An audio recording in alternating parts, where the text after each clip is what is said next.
Bismillahirrahmanirrahim. Assalamu alaikum everyone.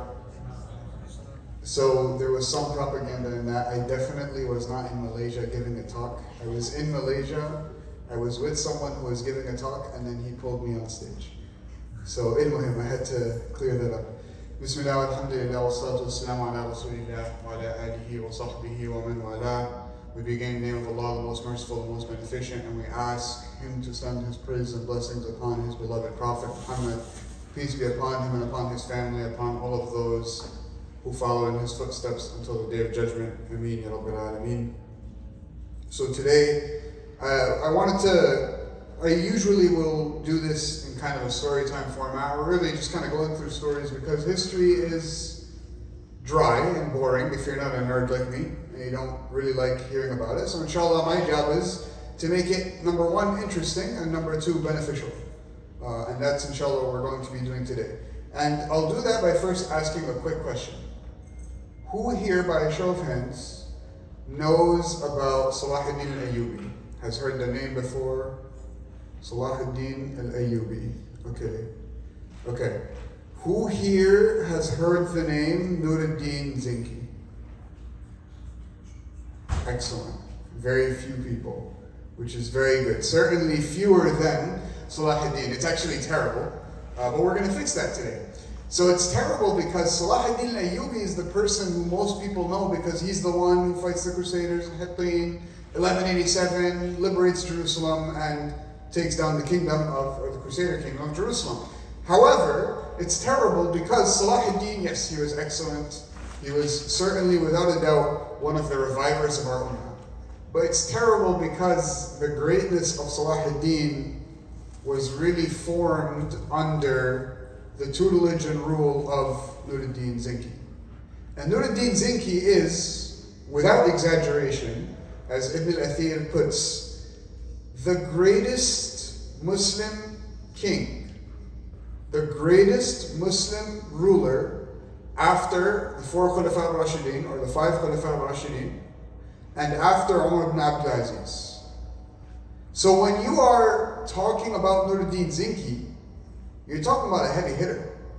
You're talking about someone who is one of the greatest kings, warriors, rulers, students of knowledge of our history. And so we have to pay a little bit of attention to that, and we have to take example in someone like Nur Al-Din Zengi. So who is Nur Al-Din Zengi in the first place? Anyone know his real name? The people who did raise their hands. Anyone know Nur Al-Din Zengi's real name? No? Do we have a Mahmoud in the room? Any Mahmouds? The chances are pretty low because there's very few guys. Which is weird because literally we're talking about war and battles and stuff that guys like them. They didn't show up. Shit. Inshallah next week, right? His name is Mahmoud. So his name is Nur Al-Din Mahmoud Ibn Imad al-Din Ibn Aqsa. Nur Al-Din Zengi is Turkish, not Arab. He's Turkish. And actually the story of his coming to rule is very interesting because Nur Al-Din Zengi is born in a time where quite literally I want you to imagine the worst position that the ummah could possibly be in. Which you might think is right now, right? We're living through it. Times it by 10. That's the time Nur Al-Din Zengi is born. He's born in a time where, we'll go from the middle and then we'll branch out east and west. Okay, so the Abbasid Khilafah in Iraq is essentially ineffective. It exists by name and nothing else. It's controlled by another kingdom from Anatolia or Turkey called the Seljuks, and they were ineffective at that point because they were just vassal states paying to whoever was in their area so that they don't invade them. Egypt was controlled by who? The Fatimids or the Ubaydis, who were a Ismaili Shia dynasty, who their entire purpose of occupying Egypt was to ensure that there isn't a Sunni power there. Go all the way out to the east, and you're talking about, or to the west, and you're talking about the decline of Al-Andalus, or the decline of the Murabitun Al-Andalus. So that's Al-Andalus and Morocco and Algeria and Islamic West Africa. Full decline. They're on their way out. Go all the way to the other side, east, past Iraq. You're talking about now the rise of other states and warring states between each other, the Ghaznavids and the Khwarizmis and all of these different states that are Muslim by name, but all they do is fight each other. Okay? And then you're talking about in the heart of the Ummah, Palestine, Sham, Syria, Lebanon, Jordan. What's happening in these areas? The Crusader invasion. The Crusader invasion happens in these areas, and what happens is actually Jerusalem gets occupied and slaughtered in 1099.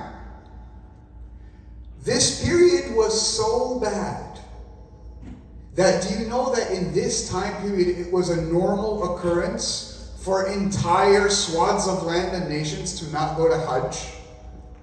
Can you imagine why? Because the Arabs in the Arabian desert made a living off of looting and shooting Hajj caravans. So that's why I'm telling you, if you think we are in the worst period of Islamic history right now, times it by 10, that's when Nur Al-Din is born. And Nur Al-Din is born and he's raised under the tutelage of his father, Nur Al-Din Zengi, who was also a ruler and a warrior who fought the Crusaders. And Nur Al-Din Zengi comes to power on the eve of the assassination of his father. So his father is assassinated, and what happens is Nur Al-Din comes to power in a struggle, or not really a struggle, let's not call it that, but in what's supposed to be a struggle between him and his brother. And this is the first lesson we're going to take from Nur Al-Din. So in this time period, the norm for power succession was for brother to fight brother. That was the norm. If you look in any of the major cities in this time, look at Cairo, look at what happens with the Fatimids, look what happens in Syria, look what happens in Iraq, look what happens in Al-Maghrib. The norm was, as soon as the father dies, the brothers start fighting each other for who's going to be in power. And what happens with Nur Al-Din Zengi is actually that after his father is killed, the two brothers each split. One of them goes to Iraq and takes Al-Mosul, and the other one, Nur Al-Din, goes to Syria and takes Halab. And for 2 years, he avoids his brother. For 2 years, Nur Al-Din Zengi avoids his brother. Why? Because he's worried, if I see my brother, if I move towards my brother, he's going to take that as me coming to fight him, and I'm worried about the fitna. And Saif-ad-Din was an excellent person. He was a very high integrity, high caliber person. So what he does is he sends a message to his brother, and he tells him, look, I have to see you. I have to see you. There's no way that I'm going to be in rule in Iraq while you're right across the river in Syria, and we're just not going to figure this out. So I have to see you. So he sends him a message and he tells him, meet me right outside of my city in Iraq with only 500 horsemen. So 500 horsemen, that's not a very big fighting contingent, but it's kind of sizable, right? Badr was one of 300, just to give you guys some context. So Nur Al-Din meets him outside of his city with his 500. And he sees 6 men on horses coming towards him. 6 men. The message said, come with 500. And Saif-ad-Din, out of a show of goodwill, shows up with only 5 soldiers. And when Nur Al-Din sees this, he cries. He cries because he realizes that all this time that I was avoiding for fitna, all of this time that I was worried about civil war, I thought badly of my brother when he was clearly better than me. And so Nur Al-Din sends all of his soldiers away and he meets Saif ad-Din alone, and they sit down. And Saif ad-Din, of course, kills him, right? Now that he got rid of his soldiers. No, they sit down. They have a conversation, and Saif ad-Din tells him something profound that stays with Nur al-Din for the rest of his life. He says, why would you forbid yourself from coming to see me? Did you fear for your life? Did you fear that I would kill you? Wallahi, what you feared never came to mind. For whom do I want these lands for? Who will I live next to? The Crusaders? The Crusaders on that side? Is that who I want these lands to go to instead of you? Who would secure my rule? If I did harm to you, my brother and the most beloved person to me. And this stuck with Nur al-Din for the rest of his life. Why? And this is our first lesson. Unity is not a slogan. Unity is not just a slogan. Unity is sacrifice. Unity is putting your ego down for those who are better than you and having the ability to follow when you need to. Unity is leading others in service. It's not expecting everyone to agree with you, and it's not enforcing your will on other people. It's coming with a gamble of good faith, leading through sacrifice, and it hurts. It's painful and it's difficult and it's meant to be. And from that moment onwards, Nur al-Din inherits the mission of uniting the Muslims that he then inherits to Salah ad-Din al-Ayyubi. When his father is killed right when he takes down one of the 4 Crusader kingdoms, the one of Ar-Roha or Antioch. And so, the Crusaders respond by triggering the Second Crusade. So again, remember when I said, take the worst period in Islamic history and then multiply it by 10? Imagine Nur al-Din's father was just killed. His kingdom is not secure yet. And the first thing he has to deal with is a new horde of Crusaders who are coming to build on the momentum of Imad al-Din being killed. What do you think Nur al-Din's reaction is?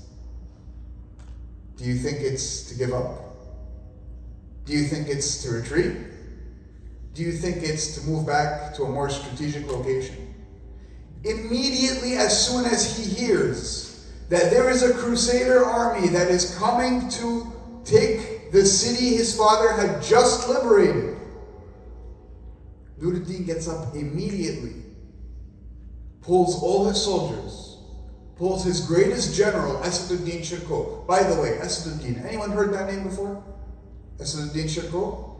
Look, I'm going to keep the names as little as possible, but Asad ad-Din is someone who's very important. Because he's the uncle of Salah ad-Din al-Ayyubi. And Asad ad-Din is a real-life hero. Genuinely a real-life hero. The guy was 6'7" at least. He was so tall when he'd ride a horse, his feet would scrape the floor. He was very dark-skinned, he was very intimidating. The guy just, like the way historians describe him in the books, they describe him as ugly. But not in a bad way, in a fearing way.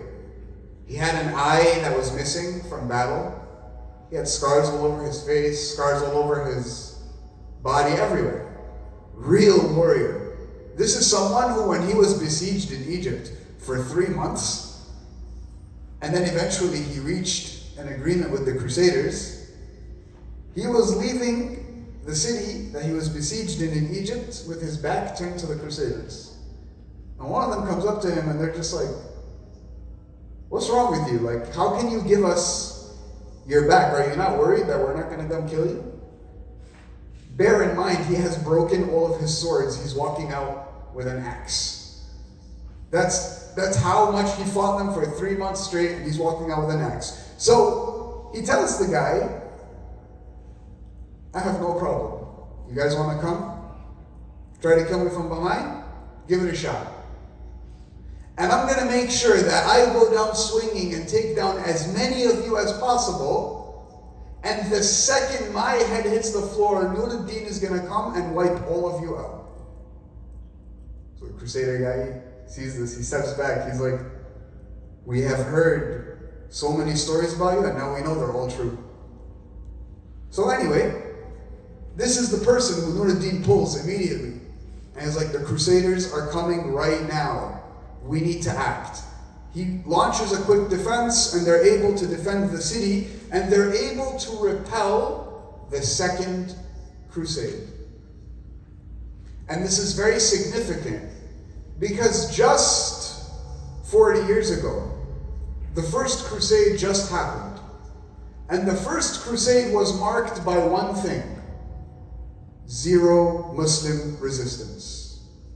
No Muslim resistance. If you look at what European historians write, they say that once they reached Asham, once they reached the Levant, once they got into northern Syria, the greatest opposition was the hot weather, because they were invading in the summer. 40 years later, there were men of the deen who did not even need a night's sleep to get up and fight and defend the lands of Islam against the Crusaders. And in that there's a lesson, by the way. It's not just a cool story.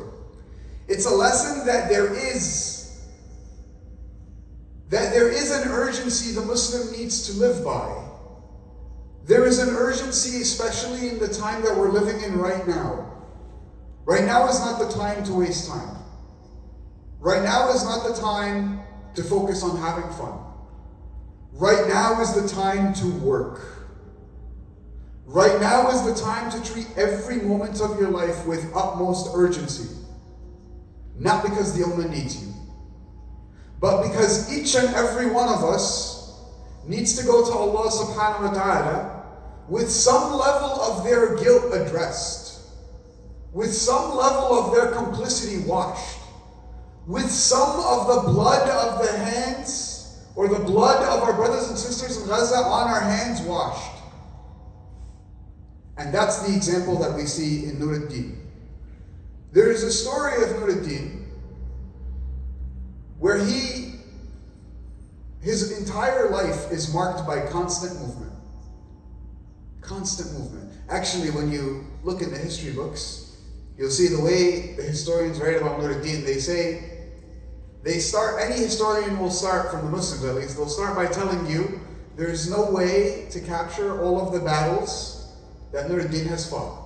So suffice it to say, in every single year, there is a town that gets liberated, there is a fortress that gets liberated, there's a Crusader castle that gets destroyed, and we really can't mention all of them. Do you know that he took one vacation in his life? Vacation. This is with very big quotes. Anyone want to guess how long it was? I want to hear from the crowd. How long do you think it was? 1 week, okay. Someone said 1 day? Inshallah. You're thinking of time of airplanes, that's why. Yeah. 8 hours? No. Someone said 1 week. It's a little more than a week. Any ideas? 2 weeks. 2 weeks, 14 days. 14 days, he says, you know what? I haven't seen my older brother Saifuddin in a long time. I'm going to leave the frontier in Syria to go to visit him in Iraq. And he lands in Iraq. And this is why I called it a vacation. He wasn't on vacation.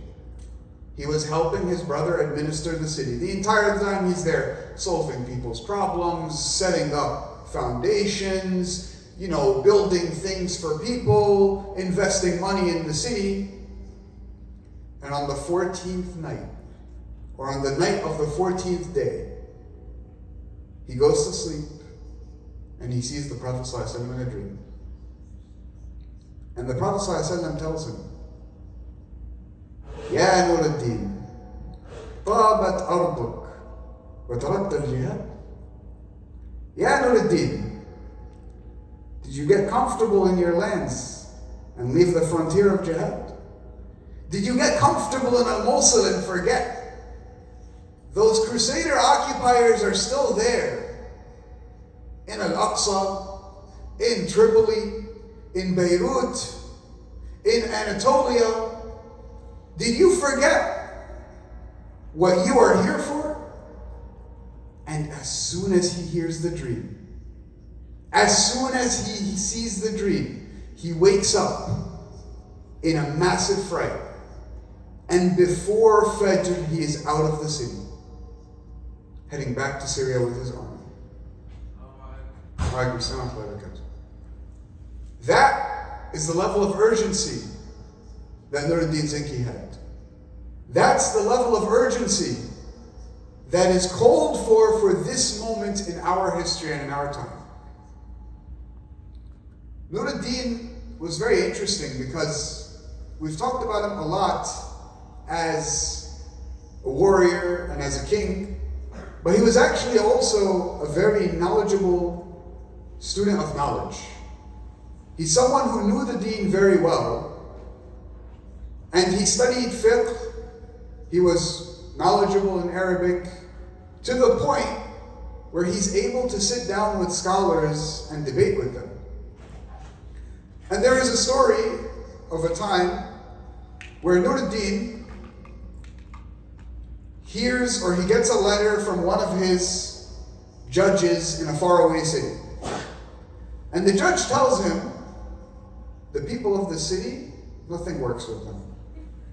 Nothing works with them. Anyone here teaches Sunday school or weekend school? You know when the kids, like one day, just nothing works with them. Like you just come in and just every single one of those brats woke up and chose violence that day. Imagine that with adults for prolonged periods of times and years. So the judge has it with them. He sends a letter to Nur Al-Din and he's asking him for what? For permission to go past the punishments in the Sharia. Nur Al-Din sees this letter, flips it over, and in that time, taking a message, flipping it over, and writing your response on the same letter is a way of showing urgency and importance. It's saying, I read your message, I didn't even need to think about it, here is my response. Direct response. He writes and he says, the Sharia needs no adjustments. Allah knows His creation best. Shall we assume that the Sharia is deficient after He has completed it for us? Stick to the limits of what the Sharia prescribes and don't transgress. Let's set it. Sends it right back. He tells him, what are you talking about? Must be your problem. Do better. And don't you dare try to do more than what the Sharia allows. Sends it back to a sheikh, to a scholar. And the scholar receives it. And he says, look what the ascetic king has wrote. Look what the Zahid has wrote. Meaning that he agrees with him and realizes that this is the correct opinion. Alhamdulillah wa kafa wa salatu wa salamun ala al-mab'uth al-Mustafa Sayyidina Muhammad ibn Abdullah wa ala alihi wa sahbihi wa man wala. So we stopped off with Nur Al-Din Zengi and the story of Nur Al-Din Zengi, and we were talking about his nice 14-day vacation, right? Very short vacation, mashallah. And we were talking about the vision that he has, or the dream that he has, where the Prophet ﷺ tells him to go back to the frontier in Syria to fight the Crusaders. So to tell the story of Nur Al-Din Zengi, it's not possible to do it in one session or two or three, honestly. It needs a lot longer. So this isn't a historical session in the sense that we're going to go through every single event. We're going to go through, we're not going to do that because the time really isn't enough to do it justice. And I also don't think it's the most beneficial use of our time. Like I said earlier, for those who have just come or have just joined us, we are extracting snapshots from the life of Nur Al-Din Zengi and taking lessons from those snapshots and applying them to our lives. So, back to Nur Al-Din Zengi again very quickly for the people who aren't here. Nur Al-Din Zengi is the predecessor of Salah ad-Din al-Ayyubi, and there is no Salah ad-Din al-Ayyubi without Nur Al-Din Zengi.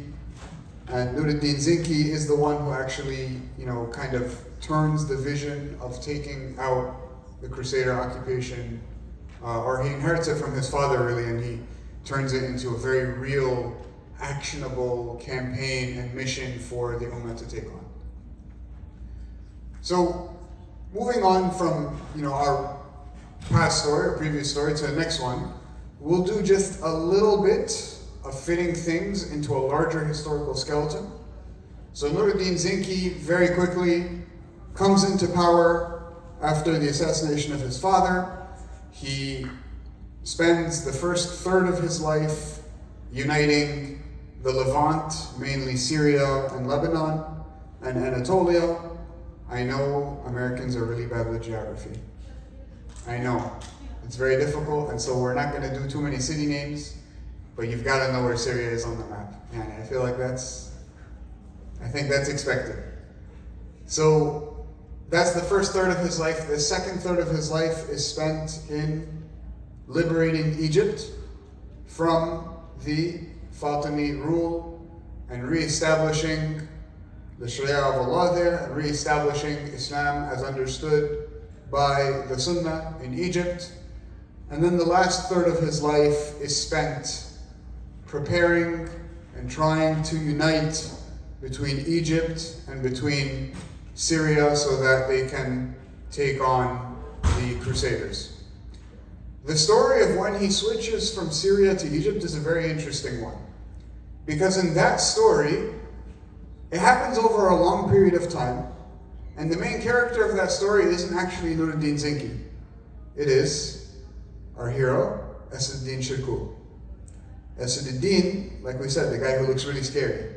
Right? So if you guys all remember him as the scary guy, that is fine by me. So he is someone who Nur Al-Din would send on very special missions. And Egypt, of course, is the most special mission. And I'm not saying that because I'm Egyptian. There's no bias here. I'm saying that because that's what Nur Al-Din himself said when he was sending Asad-ud-Din to Egypt. He said, without Egypt, there is no Aqsa. Without Egypt, defeating the Crusaders is a pipe dream. That will never happen. And you'll see that throughout history, the unity between Egypt and Syria specifically is a predecessor to the rise of the Ummah. And it is a unity that is necessary for the Ummah to be able to establish itself. That's why when you look at the Prophet ﷺ after he passes away, the Sahaba rush to first liberate or bring Islam to Syria, and then after that to bring Islam to Egypt. And this is the cycle that kind of repeats throughout the Ummah's history. So he sends Asad-ud-Din to Egypt, and the story of that is actually that the Crusaders invade Egypt, specifically Dimyat. Do we have any Egyptians in the room? I know Muhammad, I see you. I see Taha, okay. Taha, where are you from in Egypt? Luxor, okay. That's pretty far from where I was talking. Muhammad, where are you from? Where? Alexandria? Okay, so actually you're from a very relevant place to our story, even though I don't like Alexandria. But it's actually a very relevant place to our story. So what happens is the Crusaders invade the northeast Egyptian coast. Guys, back here. So they invade the northeast Egyptian coast, a city called Dimyat, very important city, and effectively taking over that city means taking over the entirety of Egypt.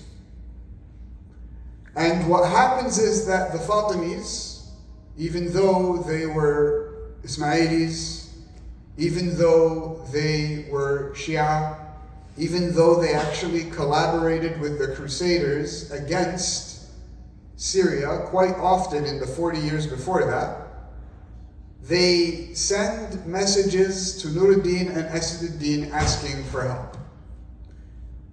And to make the long story short, they do this 3 times, and each of those times, the first time they send a message, and at that point, the Fatimids had, their Khalifa, but he's not the one who ran the show. It was his second in command, his prime minister, his wazir, and his name is Shawara. It's not very important. Very evil guy, very smart guy, but very evil guy. So he sends messages to Nur Al-Din asking for help. Nur Al-Din responds, sends Asad-ud-Din. He said, look, I've sent my best man, and I've sent a very big army. Good luck. Asad-ud-Din goes, gets rid of the Crusaders, and he comes back to Shawar. Shawar, initially made a deal with Nur Al-Din, and he comes back and says, okay, I got rid of the Crusaders, where's my deal? Shawar tells him, your deal's back in Syria. Don't come to me asking for anything. There's no deal between us, go back home. There's nothing for you in Egypt. So Asad-ud-Din gets upset, and he goes where? Muhammad, where does he go? Alexandria. He goes to Alexandria. He goes to Alexandria and he holds up there. And remember how he said Asad-ud-Din was besieged for 3 months fighting the Crusaders? Why does that happen? Because he holds up in Alexandria, so Shawar gets mad, and who does he go asking for help? The Crusaders, exactly. He goes, asks the Crusaders for help to fight Asad-ud-Din, even though just a bit ago he asked Asad-ud-Din to come to ask for help to fight the Crusaders. So remember, when I said he's a very evil guy, this is what I mean. Calls the Crusaders to fight Asad-ud-Din. They besiege Alexandria and another city called Bilbis. Anyway, the cities are not that important, but effectively they besiege Asad-ud-Din for 3 months, and this is when that story that we were talking about, remember when he's leaving? They make a deal, and part of the deal is that Nur Al-Din's forces are able to exit, and Asad-ud-Din is leaving. He's the last one to leave to ensure all of his men go out. And that's when they have that story where, the Crusader comes up to him, and we already said the story, we're not going to go through it again, whoever missed it, missed it. But suffice it to say, it shows you the power of Asad-ud-Din Shirkuh. Asad-ud-Din leaves Egypt that time, and he's mad. He's real mad. Why? Because he just got played. He just got played. And what happens is, he leaves with such a hatred in his heart that some historians even say that he swore if his feet enter Egypt again, it would be to kill Shawar. Because he just saw Shawar use him to get rid of the Crusaders, then use the Crusaders to get rid of him and effectively give the country back to the Crusaders. Years pass by, and the Crusaders intensify their occupation of Egypt. And they're like, you know what, we don't even have to deal with these Fatimids, we can just take the country for ourselves. And what do you think happens this time? 3rd time, what do you think happens? They call for help again. They call for help again. And so, the Fatimids call for help to Nur Al-Din Zengi, and this time they do something that's very interesting. The Khalifa of the Fatimids sends locks of hair of his wives to Nur Al-Din Zengi. And he says, these are the hair of Muslim women, and they're sending it to you, beseeching you to protect them from the Crusaders coming to burn Cairo. Nur Al-Din sees this. And again, he's an honorable person. He's a chivalrous person. He realizes, and he's also a strategic person, and he realizes this is serious, and he can't let it go as much as he hates Shawar because of what he did. And so he sends Asad-ud-Din Shirkuh again. And this time, what do you think Asad-ud-Din did? What do you think? He said he's coming back to Egypt, and his only purpose will be getting rid of this guy. He goes, he fights the Crusaders. As soon as he gets rid of the Crusaders, who does he go after? He goes after Shawar, and he takes over Egypt for Nur Al-Din. That skeleton, there are some stories that happen there we're going to pick up. one of the main ones. So remember when we said that the Crusaders invaded that city, northeast Egypt? That was, again, a very important city, very important invasion. And so, Nur Al-Din Zengi, when he hears the news about it, he's very stressed over this news. He's very pressured. He's very upset over the news that this city was lost to the Crusaders, and effectively, Egypt is on its way into the Crusaders' hands. And he was so upset about it that one time when he was sitting in a gathering of hadith, right? So they were sitting in a circle, and he's sitting with scholars, they're reciting hadith.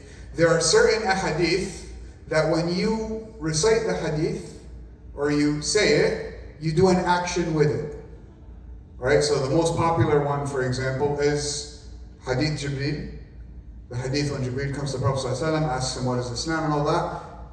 The action that's done in that hadith is Jibreel puts his hands on the Prophet ﷺ's thighs and pulls him close to sit in front of him. That's an action that you would do with the hadith in certain circles. Anyway, this hadith is a hadith that's narrated with a smile. So after you read the hadith, you're supposed to smile, like Talha's doing right now.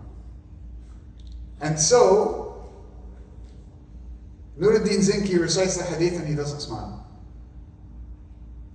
And the scholars are all sitting there, they're bewildered. They're like, what's going on? Do you think you're better than the Prophet ﷺ? Do you think you can recite the hadith and you don't need to narrate the action that he did? And Nur Al-Din says, I didn't smile because I don't want it to be that Allah brings me on the day of judgment and He tells me you were smiling while the Muslims in Dimyat were under occupation of the Crusaders. So this is the level of hem and upsetness that he was in over this incident. And so what happens is, Nur Al-Din makes a dua to Allah subhanahu wa ta'ala that's private. It's a private dua, he makes it on his own, no one knows about it. And he says, Oh Allah, give your soldiers victory and don't give Nur Al-Din victory. Give Allah victory and don't give Nur Al-Din victory. And then he continues by saying, and who is Nur Al-Din? The dog. He refers to himself as that. The dog, so you can give him victory. The point of this dua is for Nur Al-Din to show Allah subhanahu wa ta'ala, oh Allah, I don't care for my personal benefit. I don't care for my own glory. I don't care for my own progress, wins, victories. I care about the victory of the deen of Allah subhanahu wa ta'ala. And these armies are the ones that are carrying your name, and they're the ones who are looking for victory from Allah subhanahu wa ta'ala. Make them victorious, don't make me victorious. And again, he makes this dua in private. A couple of days later, a sheikh that he was close with comes to him and he says, Nur Al-Din, I come bearing glad tidings from the Prophet ﷺ. And he tells him, I saw the Prophet ﷺ in a dream last night. And he told me that the Crusaders in Egypt are going to be defeated. And Nur Al-Din is like, okay, what's your proof? I need proof of this dream. And the scholar tells him, I thought the same thing. And that is why I asked the Prophet ﷺ, give me an evidence to go back to Nur Al-Din with so he can believe me. Now what does the Prophet ﷺ say? He says, remind him of that dua he made in private, where he says, Oh Allah, make your soldiers victorious and don't make Nur Al-Din victorious. And then he stops. The sheikh stops. And Nur Al-Din tells him, finish the dua. I'm only going to believe you if you finish the dua. And the sheikh completes the dua with the last part. What was the last part? And who is Nur Al-Din, the dog, for you to make him victorious. As soon as he hears that, he realizes, no, this is a real vision. This is a real dream of the Prophet ﷺ, and he makes sajdat shukr, he prostrates to Allah subhanahu wa ta'ala out of gratitude. A couple of days later, the news comes that the Crusaders were defeated in the Mi'at. Why is this story important? This is more than a cool story.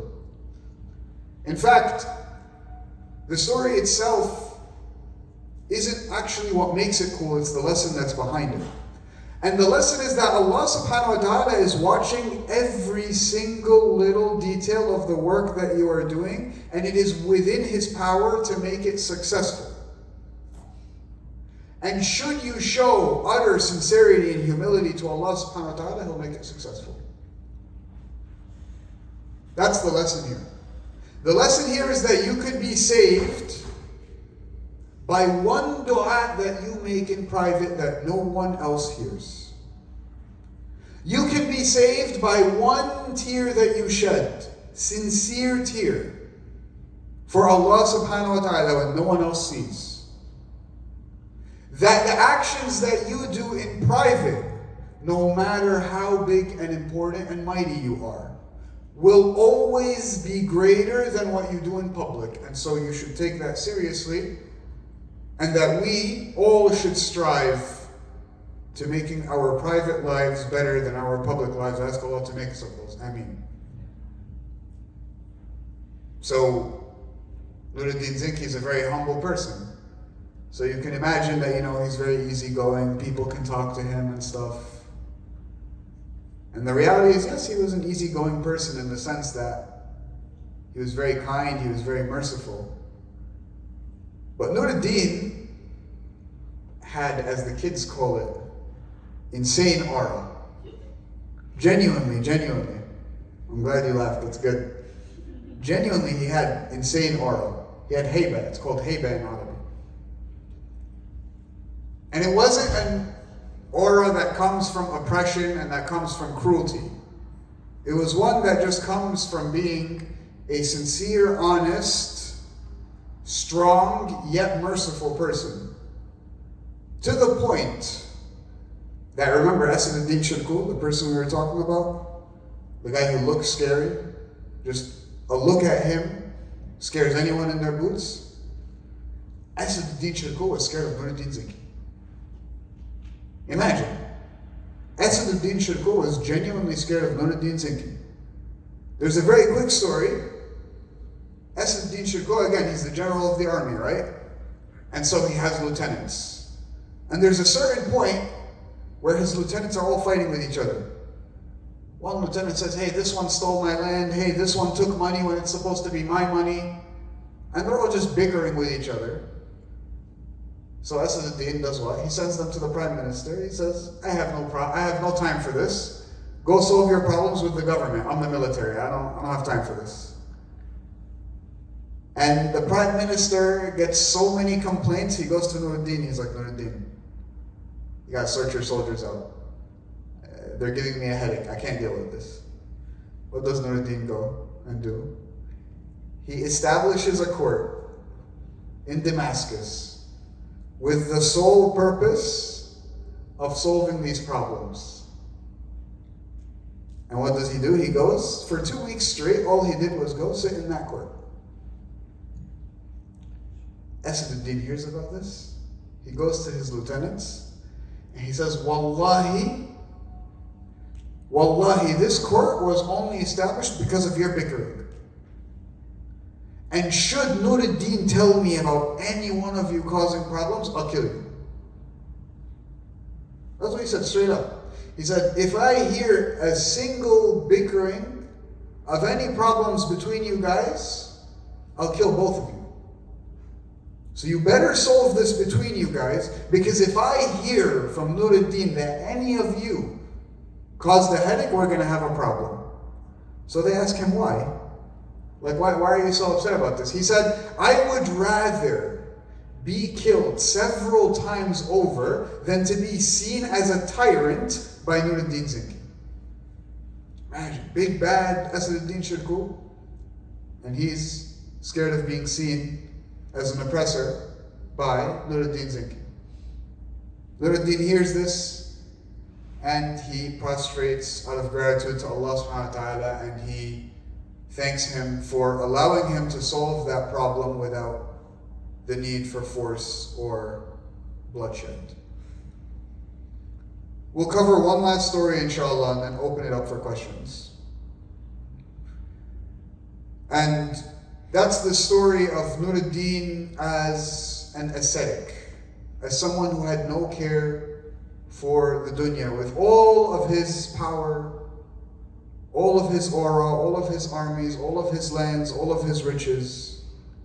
He had no care for the dunya. He did not care for it one bit. He had a governor who, as governors do, was trying to curry favor with him. So what does he do? He sends him a bribe, or a gift, as they call it. He sends him a gift of money. And he says, this is for you, take it. Nur Al-Din looks at the money, gets mad, sends it back. The governor sees it and he's like, oh, I must have offended Nur Al-Din. So he sends it this time with an escort, with a message only for Nur Al-Din, where he says, this is from your favorite governor, and it's a gift only for you. Don't worry about it, take it. Nur Al-Din replies and he says, look, maybe your kind can tolerate these gifts. Maybe your kind can tolerate the money of the people. As for me, my neck is weak. And I would hate to carry this burden, and I cannot tolerate to carry this burden when the one who calls to account for this money is Allah subhanahu wa ta'ala. And he sends it back. That's Nur Al-Din. That's Nur Al-Din. And it's a quality like that that makes someone unbought. It's a quality like that that makes the richest person actually effective. Not because they have money. Not because they have money. But because they hold the dunya in their hand and not their heart. And they realize that the dunya, yes, succeeding in the dunya is a good thing, but only insofar as it serves the purpose that we are all here for, attaining the pleasure of Allah subhanahu wa ta'ala. And if we aren't doing that, then that wealth means nothing.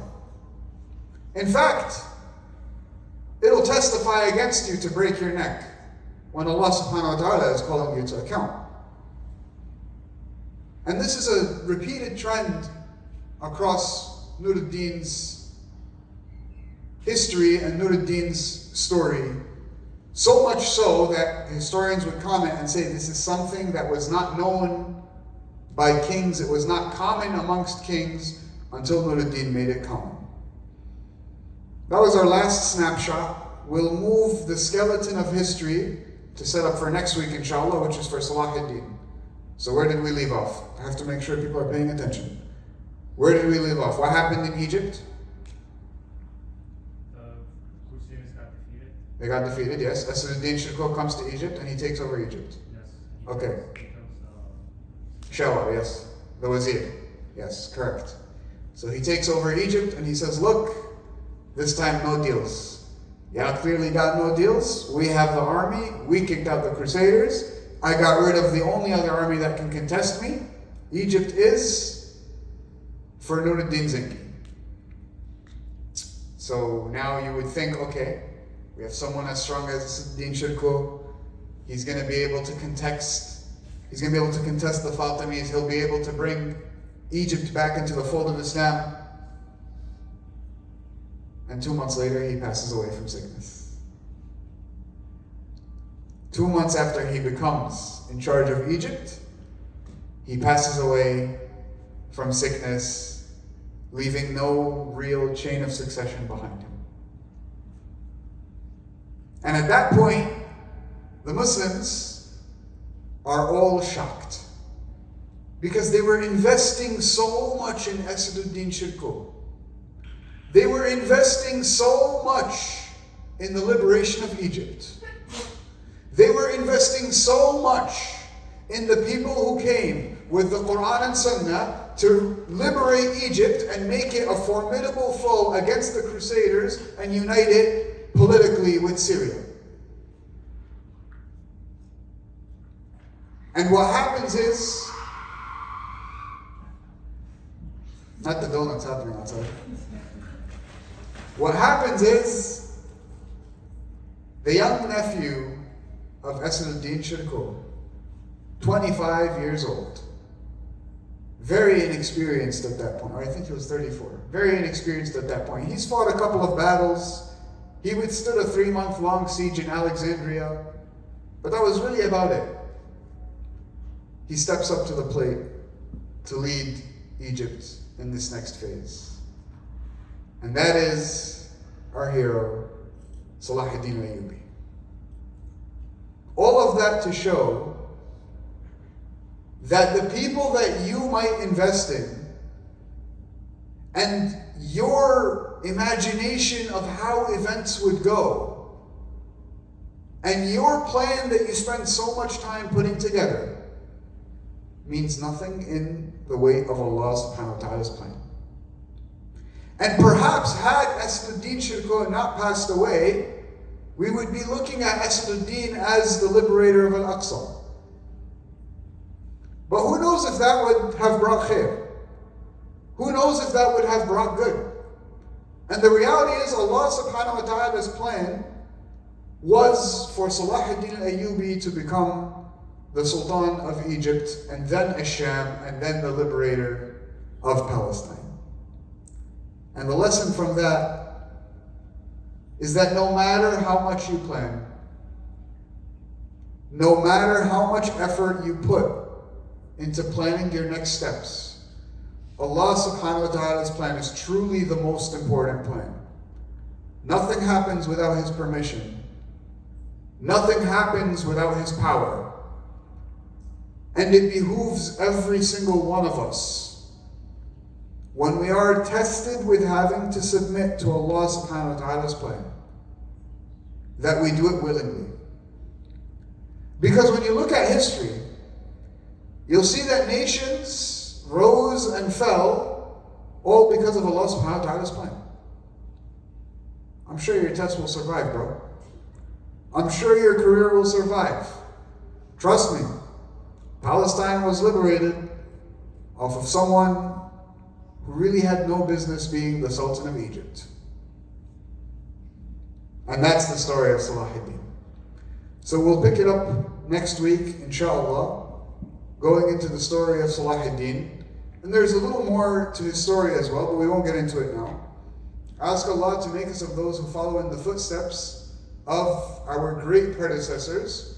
Ask Allah to make us of the liberating generation of Palestine, of the empowering generation of the Ummah, of the generation that builds a new world built on justice, as Allah subhanahu wa ta'ala calls for it. Ask Allah to give victory and success to our brothers who are fighting against oppression in Gaza, in Sudan, in Turkestan, in India, and all over the world where the Muslims are facing oppression.